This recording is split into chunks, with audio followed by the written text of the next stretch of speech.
it definitely started, was it us three in the living room, in your living room, your old house? I don't know whether I came with a feeling about like, let's write something that's going to prophetically bring change in our city, or if we've been listening to some other stuff first. But then you definitely had that chorus idea for let's change the world or something.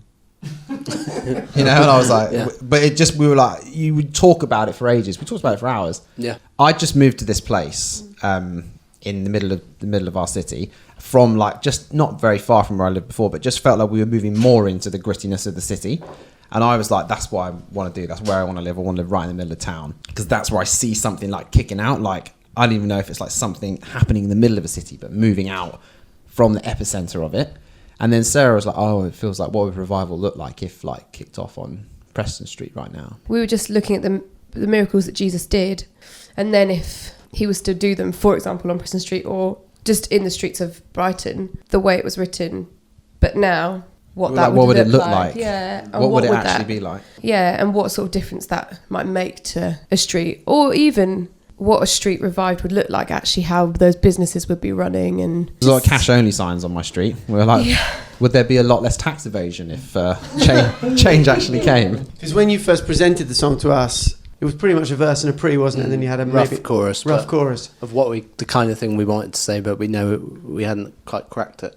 Because the thing we were all blown away by when you first showed us the song was the verse was almost like a list. Yeah, trying to capture in a line each of the miracles. And actually, the pre that we brought to you, I remember we had the lyric for a bit of, if you were the same, or if you are the same, what would we see? So in response to those miracles, if you were doing those same miracles, so sticking a bunch of mud on a blind guy's eyes and him being able to see, but just in front of us on the street then. But what different miracles would be happening now? I guess it's one of those things that we say we believe. We believe Jesus is the same as he was in the Bible now. So like, therefore, we should feel confident in seeing the same miracles that he did in the Bible today. Like, why would we not believe that? And he even says that we'll be able to do greater things than this. Yeah, well, that's what I felt when you kind of brought that. Guys, my favourite lyric in the song, I actually don't know if it was mine or not. But, just going to claim it. The bit where we say the church can take her place, or the church will take her place. We could have easily, I think there was a bit of chat about like the church will take its place. And I don't know whether that lyric was mine, but what I know I was like gunning for, which I know that I had a lot of backup for anyway, was saying the church will take her place, because there's this like image around the bride and this view that there's like not a lot of like femininity in Christian literature or Christian songs. But I was like, no, man, there is. Let's like represent this. Like, big up all the women in the world, half of the world. What up? But I was like, I actually feel like there's very, very few songs that have like female references or anything that's like feminine. People say like songs sound a bit effeminate or whatever, but that's like very different to actually having like a strong, the church will take her place, which is actually, when revival comes, the church's place will be there as a place where, if revival happened now, we'd be done, because we wouldn't be able to manage the number of people. But I just feel like putting in there, the church will take her place. It's like, this is it. This is when like something rad happens. Women are at the centre of it. Revival, the church. And we worked quite hard, didn't we? As you guys opened up this thing of like a miracle, a line in the verses, we were just sort of scanning through the Gospels and trying to work out, well, actually we should represent like where Jesus does a miracle with a lady. There's the line in the song, reached for the woman and picked her up out of the dust, sort of referencing when Jesus scribes in the sand and then lifts the woman who was about to be stoned and sort of does a miracle in her life.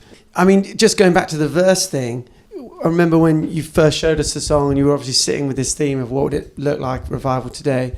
It's so faith-raising in the room when we lead the song now and we like almost list off these miracles that Jesus did, from the Gospels, and he did this, and he did this. And the sort of verse 2 kind of builds toward the miracle of sort of salvation, Jesus, the name that conquers the darkness with light. It really raises faith for them. It sets up this sort of heart cry in the chorus, like, please come and change us, come and change our city, come and change our church. It sort of raises faith, doesn't it? And that's where we landed with the pre's in the end, wasn't it? Like, give us the faith, people of faith. Were you even getting together to write a song, or did you just have that conversation and it evolved? Was that just a conversation that you had? So I think it's probably a mixture. So we're friends anyway. We do actually hang out. It's something that we talk about a lot in church over the last 10 years, really. That's a big part of the vision of the church. So that's all in our brains. That's all ticking away. That's what we're thinking about and dreaming about. But we did get together. We had a specific kind of writing retreat. You start with a conversation, and a conversation turns into a song. They're kind of the same thing, really. We get quite excited. I think we could talk about revival quite a lot because we all believe it. Like, I think we're pumped about it. We believe that revival is on its way. It's quite an easy conversation because we're also buzzing about believing that revival is going to happen, and it's going to happen in Brighton. It's going to happen in the UK.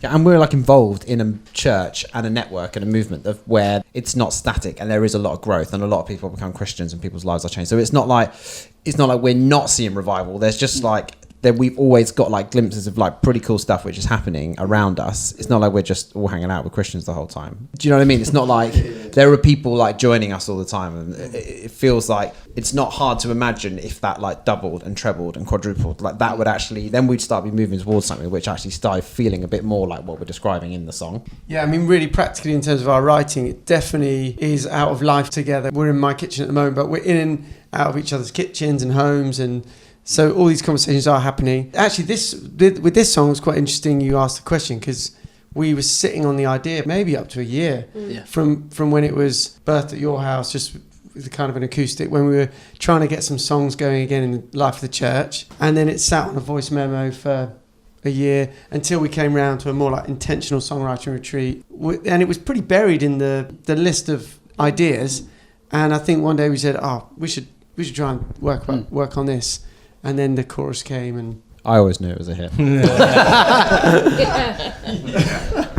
What was kind of exciting part of the song was probably the bridge section, when we were kind of talking a lot about like revival starting with us. So like when revival comes, kind of the revival happening in our lives and happening in us and through us. And so this idea that we might be the hands of God, like the hands of love wherever we are, workplaces and our schools and out in the city. So that kind of like informed a bit of where we got with the bridge, like just a cry for the fire to fall on us. It's an important song for us, isn't it? Because it sort of sums up a lot of our vision and our vision as a worship movement in St. Peter's, really the Bright City vision, where we feel like worship connects with the mission. What we talk about a lot is that worship, the true worship of Jesus, always leads to change. So when we really do lift his name high, and when worship's pouring out of us, that always leads to change. Praise always leads to breakthrough. In the Bible, we see all these examples of, the shout of praise going up and the walls coming down, Jericho, Paul and Silas sing in prison in Acts 15 or 16, somewhere around there. But they're singing in prison, and then everyone's chains in the prison come loose.